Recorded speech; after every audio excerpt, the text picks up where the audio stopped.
let me introduce Charlie George. Charlie, hello. Charlie's a stand-up comedian and is co-host of the podcast Happiness and How to Get It. How are you doing today? I'm okay, thank you. I did actually want to call that podcast Despair and How to Release Its Death Grip, but apparently that's not a viable option for Audible, so they said no to that. But yeah, I'm all right. I'm going to be really honest. I found out something this week that I wanted to share on this panel. That's apparently the most common lie people say is I'm fine when they're not. So I'm kind of more sort of okay and ready for like a big bear hug from people that I need to see. That's where I'm at right now. Well, thank you for your honesty. We'll look out for honesty from the others. We'll move next to the next stand-up comedian who maybe would be the person to do a big bear hug. Rich Wilson is a stand-up comedian and host of the Insane in the Membrane podcast. Rich, are you there? Hi, how you doing? I mean, this is the thing, isn't it? You're so right, Charlie, with that. Our go-to is like, yeah, I'm fine. Because you don't want to make a fuss because we're so used to that. But yeah, I think all of us could do with just one big squeeze. We just want to just squeeze. We're very sociable. We're animals fundamentally. So we need that contact and we've not had it for so long. So I think I'm the same. I'm like, I'm all right. I could do with a cuddle. Yeah. I think that's yeah. I think that's going to be a common feeling. And actually, it's something that came up earlier today was the second question. We have got into the habit of asking people how they are, but the second question can be, are you really okay? I mean, how are you really? It's a fair question to ask. Anyway, let's get on to our third panelist for now. So our third panelist is Tash Alexander of Head Held High, which is a social enterprise. And it runs a course called Stand Up For Yourself. Tash, do you want to tell us a little bit about that? Yeah, sure. Hello, everyone. I'm sending you a virtual bear hug right now. So hopefully you'll all be receiving the vibes through the screen. Yeah, I've just actually finished running a comedy course with Islington residents online just now. Yeah, we're a social enterprise. We run interactive motivational projects and programs to help encourage people become the best versions of themselves. And our comedy course, Stand Up For Yourself, we've been running it for years, but definitely during lockdown and the last year, we've really seen how beneficial it has been for participants. We've been working with young teenagers. We've been working in collaboration with Mind and adults with mental health issues. And it's all obviously been such a challenging time for everyone, and to bring out the funny in your life really helps you reveal the bigger person and not be dominated by our outer circumstances, our environment, even our emotional state. So it's been a really, really powerful, quite emotional course to run over the last year. It's been a gift that we've won some funding to do this, and I've got young Ro, who I shouldn't say is my star pupil, but Ro is a bit of a gem. Quite unforgettable. And Ro did our stand-up course face-to-face during the first lockdown. I remember there was quite a heat wave, and we had a group of teenagers, maybe 6 to 8 young guys doing the course at quite a tricky time, but managing to pull out the funny. And Ro said they'd come along and share a little bit of your experience and a little bit of stand-up, but I don't want to jump the gun. I don't know if we're ready for that yet, but that's what we do, is to really help people bring out their confidence and motivation during challenging times. No, that sounds like the right moment for it. Ro, how are you doing today? I'm all right. I'm definitely a better version of myself since meeting Tash. I think fine is definitely overrated and would very much like to join in with this bear hug that we're all having. So absolutely all invited. And Ro, so the course was beneficial, I take it? Yeah, very. I don't know what to say. It was freeing because I didn't know how to talk about a lot of the things that I ended up talking about, and being with people, it was hilarious, and it was a metamorphosis, I'd say. And do you want to tell us a bit about yourself? Myself, I exist. I don't really know what to say. I mean, your journey's been quite unique. Sorry, I'll just butt in. I mean, Rose not had an easy time, and when the comedy course started, it did come at quite a interesting time in your life, didn't it? And you could have easily sort of said no to it. Yeah, I could have done. So I was just coming out of a mental health crisis, actually, and trying to move forward and put it behind me, you know, as far as you can. Well, that sounds good that it's helped. So I mean, well, let's go to Charlie quickly. So Charlie, you've talked about mental health before. How have you found the last year? I'm like, well, thanks for sharing that, Ro, because I think it's a big deal, isn't it, to talk about like how you've really coped with stuff. I mean, I've never spent so much time being so still and inward looking, and I didn't realize what a mess it was in there. There's a lot of tidying that needs to be done, and I'd sort of really expertly buried all of my trauma and feelings in being really busy and active all of the time, and like the pace of life and the stresses of life, and there's always something to be doing and worrying about, that you don't really get any reflection time. And so I think there was a lot of that for me that was quite scary. And I think it was Blaise Pascal who once said that all of humanity's problems stem from their inability to be alone in a room with themselves. And I think if you add Zoom into that mix, and like it's even worse.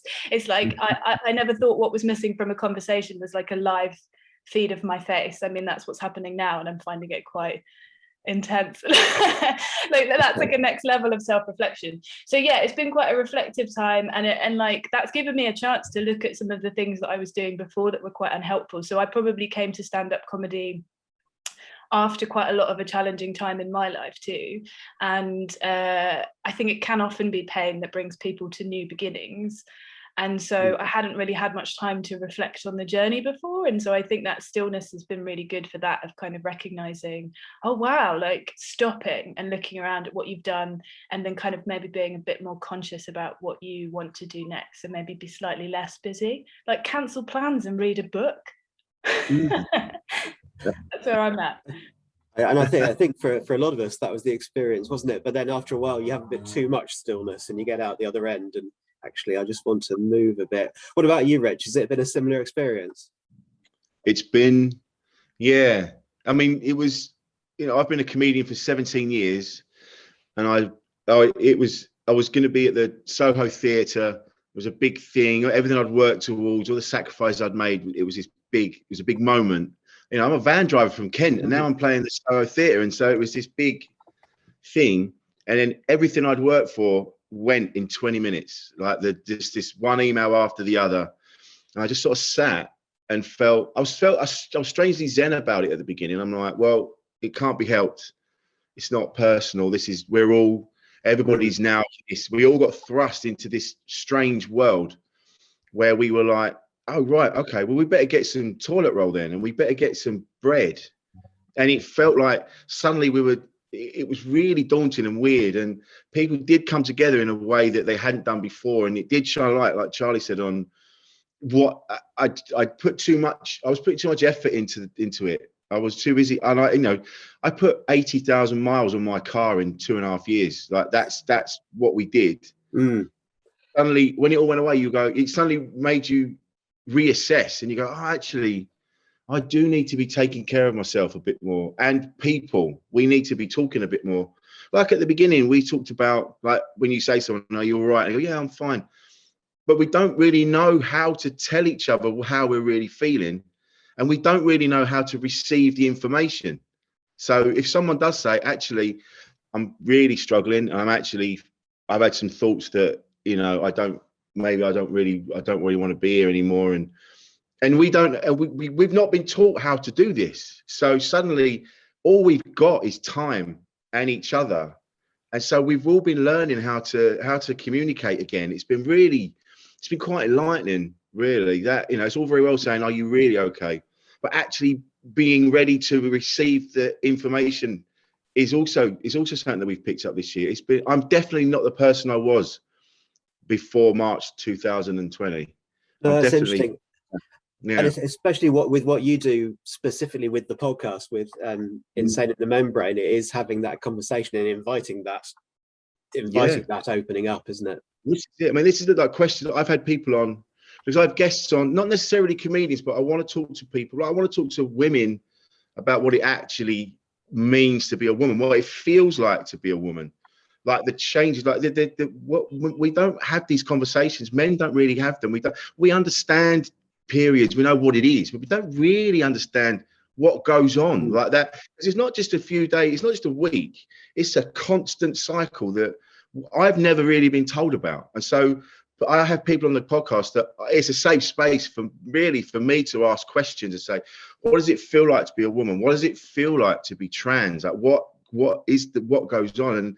And people talk to me about what it's like to be a man as well. And it's, you can't ask these things on Twitter. You'll get set on fire and booted out into the street.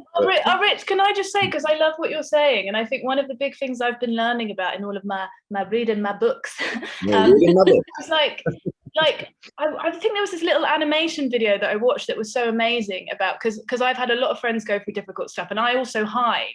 Like when I'm having a hard time, what I do is I hide because I feel ashamed, and I think I should come back out when I'm having a positive time again.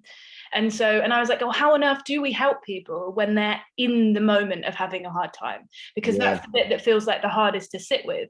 And there was this lovely little animation about how, like, when someone's in the hole, you don't go in and sort of tell them, everything's going to be fine, don't worry about it, or it's not as bad as someone else. Like, you don't start fixing.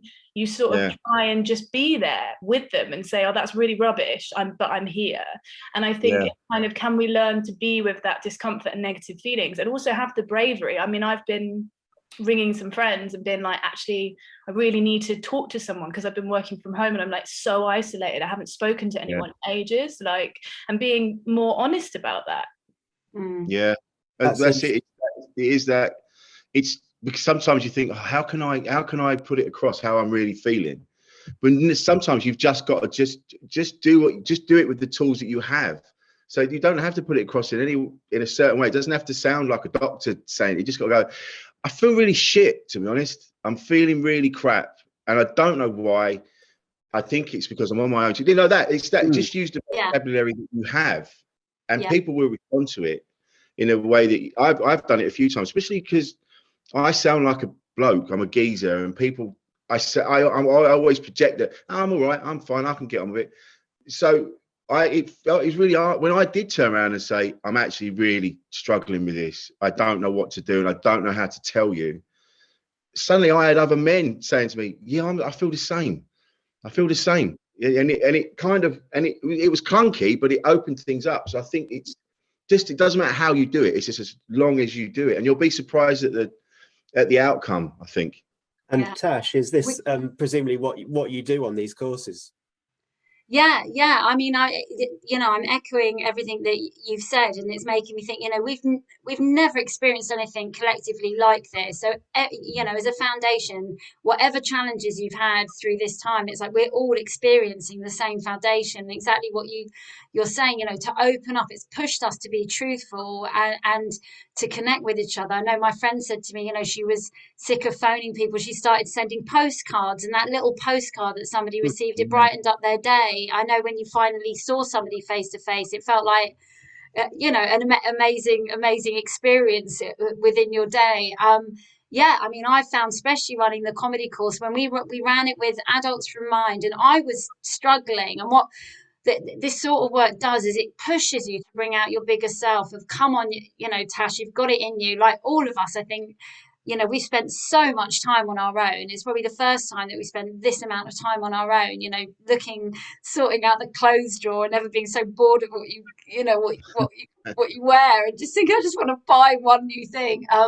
But I remember this comedy course, people are having really serious issues, whether somebody had sort of chronic fatigue, somebody else had sort of financial problems, but they were getting on that Zoom for 2 hours a week, and we were managing to have a laugh, and it just brightened up their day, and we were all in it together. It wasn't like I was coming there and going, right, I'm full of beans. I mean, I know that when you give to other people, that is the biggest joy, I think, just like, Charlie, through your stand-up, it's like when you connect with another person and you make their you make them laugh, you know, both of you, it's like you're raising their life state. So being in that position always pushed me just to be my bigger self and feel a bit better just by connecting with the others. But we were really, all in the same boat together, but just with different challenges. So to find that laughter was just a gift to all of us. And you can come as you are, right? Like that's been one of the nice things about Zoom gigs, that like they have their challenges, but there were times where I realized, oh, actually there's a lot of people who might not come to a gig for accessibility reasons, who were able to be in their living room and to show me their pets, which I was deeply grateful for. I met a lot of bunnies, I met some dogs, a couple of parakeets. Like there was great things going on in people's living rooms, and it felt really intimate. Like definitely there were times where it was exposing. Do I wish that I tidied my room a bit more before I went on Zoom? Yes. But mainly it was just like really nice to feel like that sense of connection when you can't gather. And I think that's something that this time really made me realize is like, I think kind of what you were saying, Rich, of like, I've been putting so much energy into the work part of my life, which I think a lot of us feel pressured to do for financial reasons, obviously. And I'd forgotten that actually all the things that I missed were like just being with other people. Like that really helped my mind a lot. Like, definitely. The simple shared laughter is such an important thing, isn't it? I mean, I assume it's why we do it, that if you can be in a room or a group or just two of you sharing a laugh, it washes some things away. Absolutely. Totally. Ro, was that something, getting the laugh, was that something you found as a kind of therapeutic thing? Yes, when it happened. It was very good. It did happen. Well, there's one. You mentioned, Rich, before, I mean Zoom, as you say, and Charlie, has been great. It's been great for some things, but you must also miss the audience, the kind of physical presence of the audience. And Rich, you were talking about you were going to be doing Soho Theatre and that. How have you found without that audience right there? You just find another way of it was daunting to start with when the Zoom gigs started up. And I remember the first one, so there wasn't any feedback whatsoever. You're just talking to your laptop. And then you did the gig and then you go, all right, thanks, bye. And you shut your laptop and then you're still in your lounge. And you don't know what you've done. You feel weird. But then it started to get better, and there were audience members there, so you get a bit of feedback and things. But I think it taught comedians, I taught people in general, how to talk to a camera. I think a lot of us, I get more voice notes now from people than I used to ever get. Nobody used to do that, you know. And now, you know, I don't like talking on the phone. I'm like, my phone is function only. So I'm like, just if someone rings you, like, what are you ringing me for? Just text me and I'll meet you. Don't ring me and say, how are you? Because that's weird. But now we're used to this. And like Charlie said, we've forgotten that there was a whole bunch of people out there that didn't have access to live shows. They didn't have access to going out. They suddenly felt included in something. They suddenly had access. Like we were getting beamed into their house. And I've seen a lot of comedians now. They're going, oh, no more Zoom gigs. Zoom gigs is done. You're like, no. We've now tapped into something. And those people that felt part of us again, they're now feeling like they're getting shut out again. So I feel that Zoom gigs now, or online gigs, are now going to be live stream stuff is definitely now going to be part of something that we do and have to do. It really has opened our eyes to that sort of thing.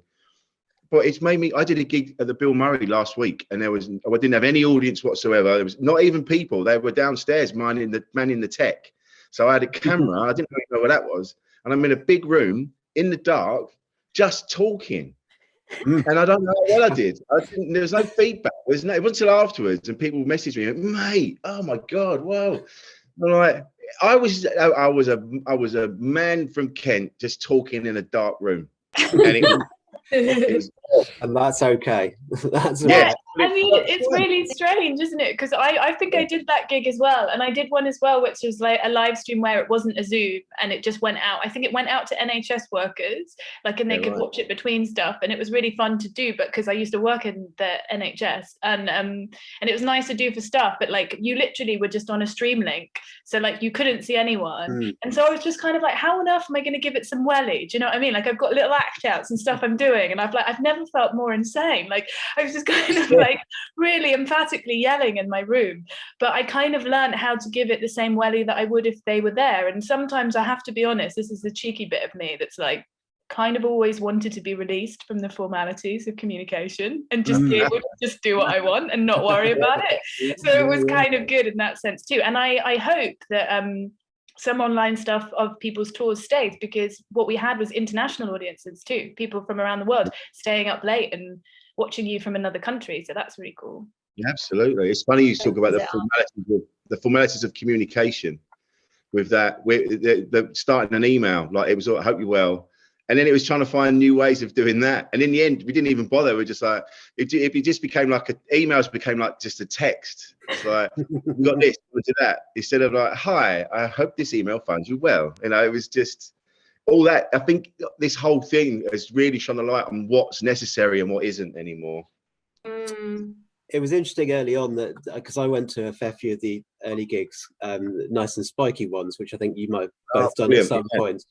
And it was interesting because there's a different skill, isn't there? And there's a different, you could see in the early ones, it's a lot of uncertainty, and people started working out the tricks of the trade that, of course, have been developed on stage for 50 years or whatever. But this is such a new thing. So, for example, both Charlie and Rich, you're sitting a lot closer to the camera than pretty much anybody else I've had on panels today. And I don't know if that's conscious, but you're kind of aware of a bigger presence. It's a big thing. The other thing that strikes me is that one of the big successes in culture this year has been Taskmaster becoming mainstream, or moving from Dave and putting stand-up and comedy front and center. Is there anything else that, aside from that anybody's seen, Charlie, that has really made you laugh or stand out? I've got to be honest, I haven't seen Taskmaster, which is shameful, really, because I've had friends of mine that have been on it and I'm like, oh, I haven't seen it. Do you know what I love? RuPaul's Drag Race, the UK version, absolutely brilliant. Not a joke, just a fact. It's great. Like, I love it. I think that we really needed that. Me and my housemates had a ritual every Thursday night of watching that. Also, Twitter is awful, and I'm terrible at the internet because, like, I'm, like, I was born 29 years BT before TikTok. Like, I have no capability of that kind of sphere. But basically, there was this dog, and I still think about this dog all the time. A dog who had a ball in his mouth that had a picture of teeth on it, so that it looked like he had this big cheesy grin. And that was doing the rounds at one of the lockdowns, and that really got me through. And this laughing dog. It was so brilliant. That's very amazing. funny. You can polish material as much as you like, but actually you just got to get to the nugget of it. It's a ball in a mouth. I think the internet peaked at cat videos. We should have stopped there. Like, what about you, Ro? What have you seen in the last year that's really made you laugh? Well, I don't know if it's the last year, but Douglas by Hannah Gadsby. Oh, okay.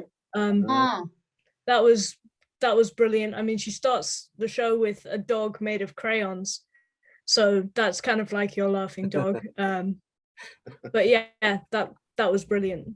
It's an amazing show. And Tash, what about you?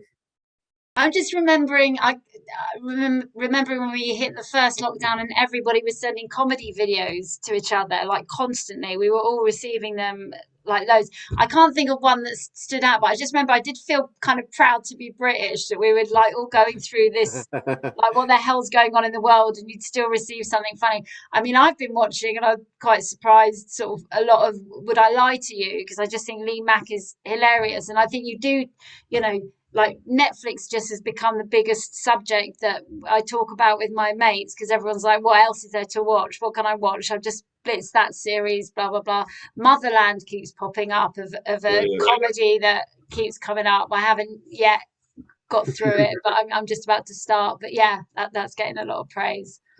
I should say that if anybody in the audience here wants to ask a question, there's a Q&A function and it'll be fed through to me, so do so. Rich, the podcast, which we touched on before, Insane in the Membrane, have you found that the conversations have changed as time's gone on in this last year? I think what was interesting is that there are people that you see as successful. Even they were, everybody, this whole last year really leveled everything. Everybody was on the same on the same level.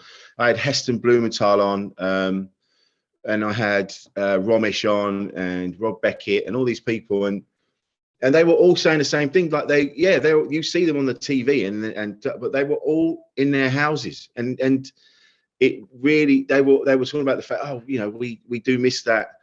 Being that choice was taken away, really. Even if you don't want to go to the shops, or you don't want to go to the pub, to have the choice is still something that is nice to have, and that got taken away. We literally got shut in our houses and weren't allowed to go out. And so, yeah, I mean, Heston was in his lab in France, and even I know, which is probably the best place. It's like being in Willy Wonka's factory, but. Even he said, you know, because of the choice getting taken away, like, you know, he loves what he does, but now he's that's all he has. And you forget the little things, like being able to see people, going around to see family and friends, and the fundamentals that make us, that get us through. Also, I wouldn't want to be stuck with Heston Blumenklaus cooking. No offense, but like, what a nightmare. Like, darling, I've made you some more snail porridge. I'm like, I'm okay, thanks. This might need to be sandwich, mate. I mean, I like trying new things, but if it's every day and he's only got experimentation to get through life, that's going to be a challenge. He worked with my ex, and that's how I got to meet him. And he loves a bag of Walker's salt and vinegar. So it's not all, yeah. So it's not all fog and mist. And I love that. I love just imagining him sat on the sofa with some ready salted crisps. That's just very humbling. Yeah, that's his go-to. That's his comfort food. That's hilarious.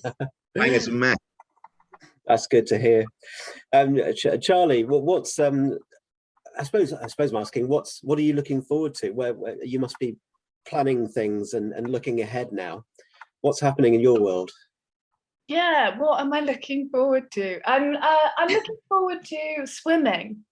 I'm going to a swimming pool really soon, and I've missed swimming a lot, and like certain things that I used to do that I haven't really done much of during this time, and seeing my friends and like being in nature is like my real sort of heart space stuff. And then I do have shows coming up as well that I am excited to get back to it, but quite nervous as well, that like I've forgotten things, because I'd only been going for like about 3.5 years before this happened. So similarly to Rich, I felt a lot of kind of like, all of those Edinburghs I was going to have, and like stuff I was meant to be working on to like improve, and like that route sort of went away. But now what I'm excited about is that there isn't such a ladder anymore, like that kind of constant machine of feeling like, kind of like the story that we have about you go to school and then you go to uni and then you get this job. I think stand-up or any career has those little sort of cycles of what you should do. And I feel quite liberated now to be like, I'm not sure what the path looks like, but I know that writing and performing, and like writing really took off for me during this time and kept me going. And I feel like, maybe I've got some new passions, and it might take a different shape to where I wanted to go. Maybe I don't have to do it in this linear route. And so that actually is something I'm really looking forward to, is like doing it my own way and thinking, maybe I'll just feel it out and see what my career looks like. That's really interesting. You quite often hear from comedians that say they've done Edinburgh for so and so many years in a row, and then they stopped, and then they realized they didn't actually have to. They could. There was a choice. It didn't have to be that cycle.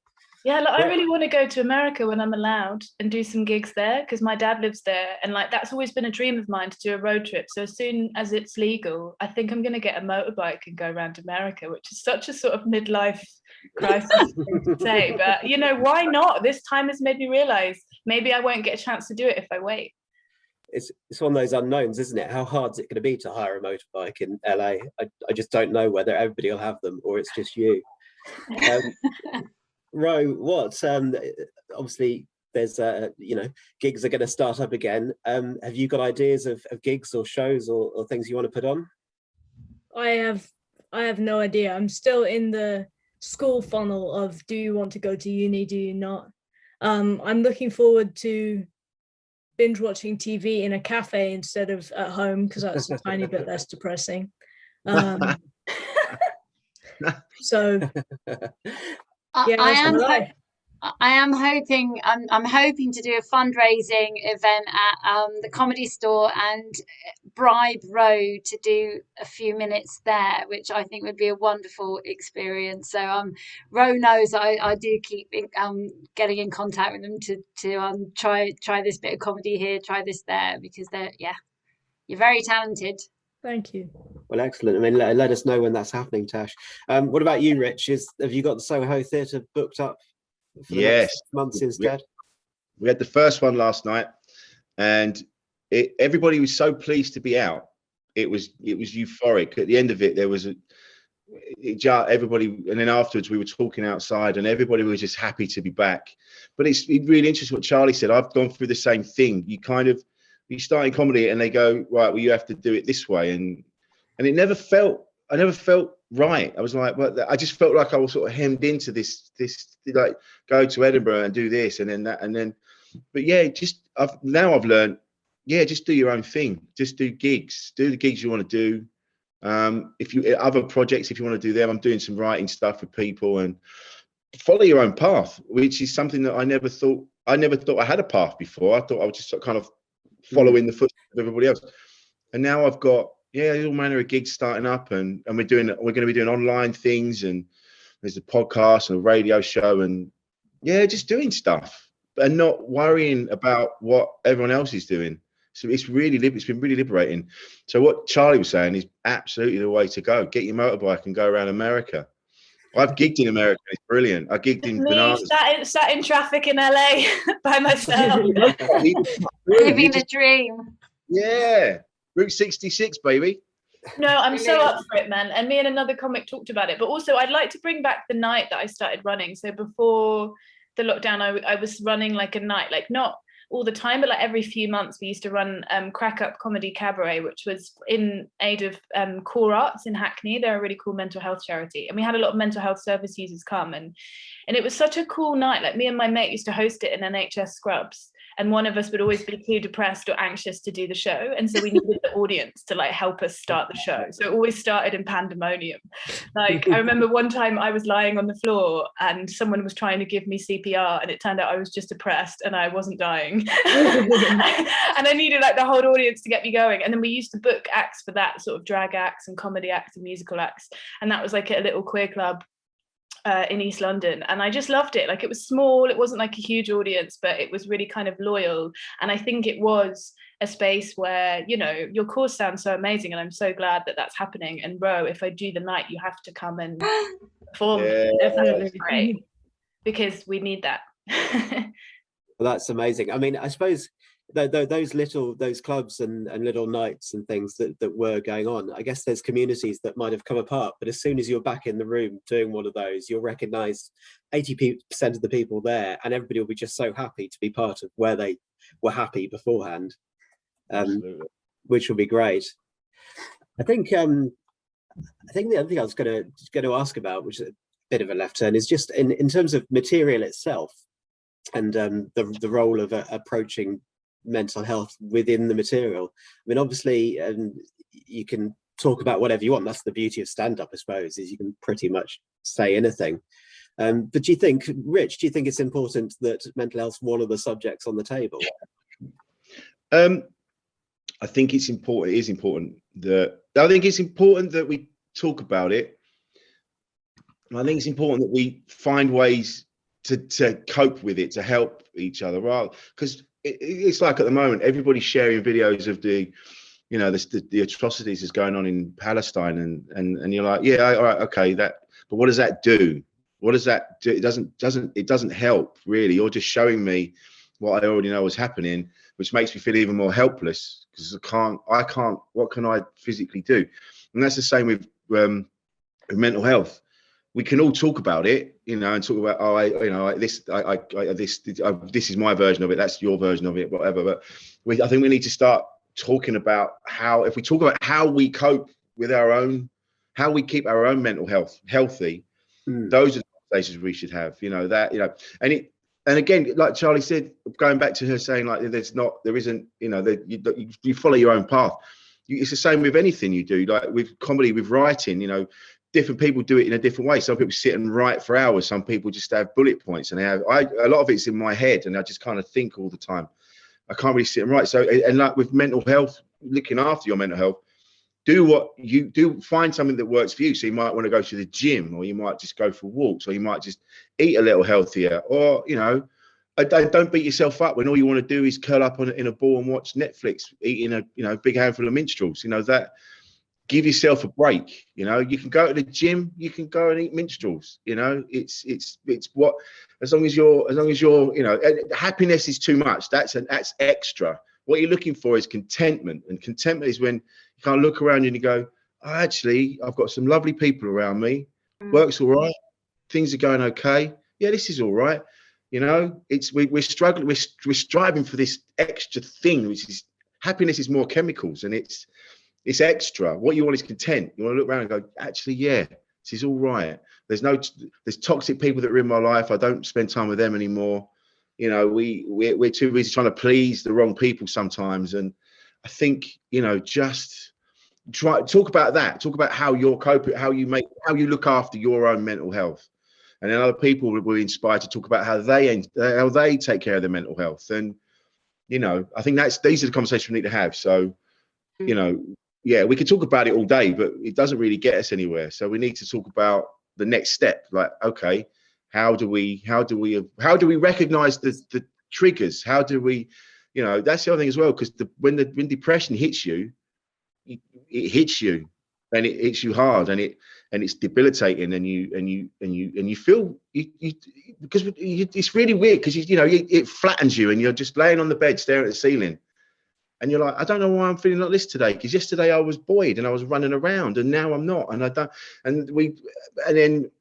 don't know. It's those conversations we need to have, rather than just talking about it. We need to talk about how we deal with it.